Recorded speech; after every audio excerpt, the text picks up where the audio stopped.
Olá a todos, sejam todos bem-vindos mais uma vez ao canal. Sou o professor Jonas, professor de filosofia. Estarei fazendo o último vídeo agora sobre filosofia política moderna, na verdade, mais agora sobre economia, uma vez que é o pai da ciência política, Adam Smith, um dos pensadores que eu mais gosto, iluminista. Toda a influência dele também nessas concepções de Estado, então é extremamente importante compreendermos o pensamento do Adam Smith.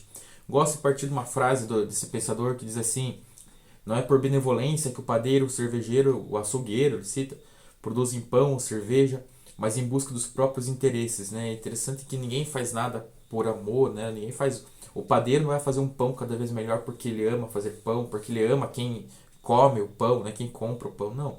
Ele faz um pão cada vez melhor, uma vez que ele quer produzir mais, quer vender mais, quer ganhar mais dinheiro.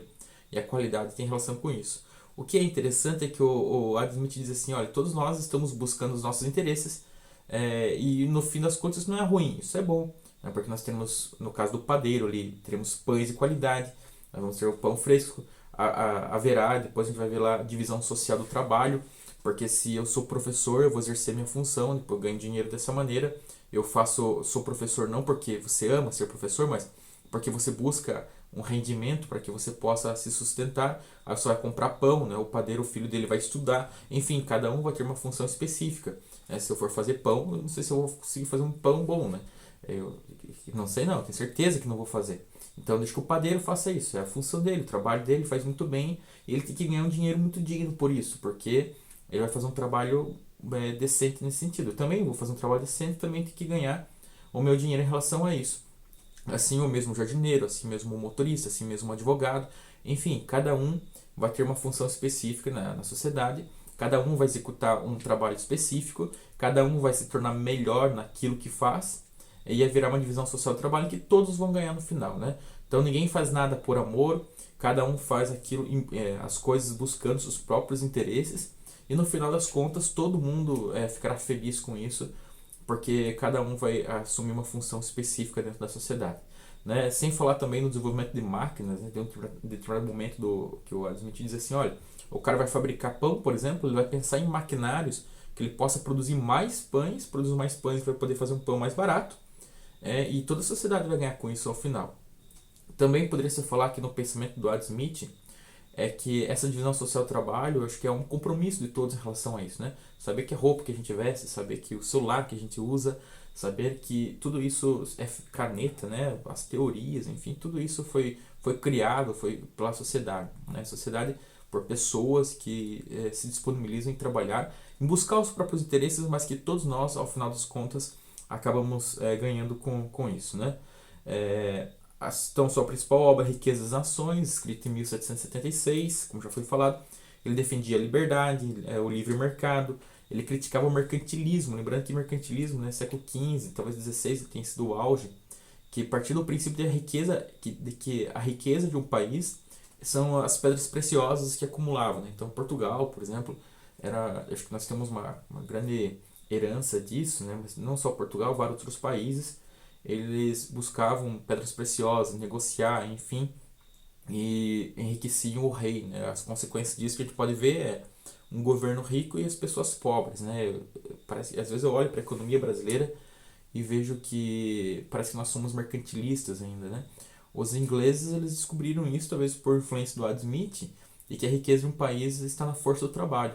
Diz o Adam Smith, é o preço de um produto estipulado pelo tempo gasto na sua produção. Então, se as pessoas forem produzir, forem trabalhar, esse tempo de trabalho vai gerar o preço de um produto, as pessoas vão receber um dinheiro pelo trabalho e o produto será vendido. Então, um país ele vai enriquecer com o trabalho, não com as pedras preciosas. Então, é uma grande crítica. Por que eu falo que o Brasil às vezes parece um país mercantilista? Porque nós continuamos vendendo matéria-prima, né? Nós somos basicamente vendedores de matérias-primas e não conseguimos transformar isso em trabalho, e isso talvez justifique um pouco a pobreza do nosso país, né? A falta de industrialização. Então, lembrar disso, né, desse preço em relação ao preço do produto, defendia um interesse, ou interesse geral, volta ao aspecto de que, bom, eu dou aula buscando os meus interesses, mas os estudantes vão lucrar com isso, né, vão ganhar com isso. A sociedade como um todo vai ganhar com isso. Né? O padeiro vai fazer pão buscando os próprios interesses, não por amor, mas todos nós vamos ganhar com isso. Então, cada um assume uma função específica. Né? Lembrando que também, acabei de lembrar que, de alguma maneira, aparece na teoria do Adam Smith também, que o desenvolvimento de um país pode ser calculado, medido pela divisão social do seu trabalho. Então, um país extremamente pobre, o indivíduo tem que fabricar a própria roupa, talvez, fazer o próprio alimento, educar seus próprios filhos, né? E um país desenvolvido há essa divisão do trabalho, em que cada um vai assumir uma função específica nesse sentido também. Daqui surge um outro termo muito interessante, que é a mão invisível, né? Aqui nos remonta um pouco a história também, de que a mão invisível seria a economia que estaria, nós não vemos, né? Por isso a mão invisível, que vai direcionando a história e os nossos interesses também, né? Nós fazemos as coisas por dinheiro, nós estamos calculando talvez qual faculdade, qual graduação que nós vamos fazer, sempre tendo em vista valores econômicos, né? Então é a economia que vai direcionando a história e no final vai dando certo. O que o Adam Smith está dizendo assim, não vamos permitir que o Estado diga o que deve se fazer. A economia vai resolver os problemas. Isso aqui é um princípio liberal, né? Tirar a mão do Estado da economia. Deixa que a economia ache seu rumo. Quanto menos Estado, mais vai se desenvolver a economia na visão do Adam Smith, né? Enfim, basicamente são essas teorias. Prometo ter esquecido alguma coisa, mas são apenas alguns comentários sobre esse pensador que eu acho fascinante, extremamente importante. É muito provável que apareça também nem vestibular, o liberalismo está em moda, eu diria, e é legal também que algumas pessoas leiam essa teoria, entendam um pouco mais a teoria também.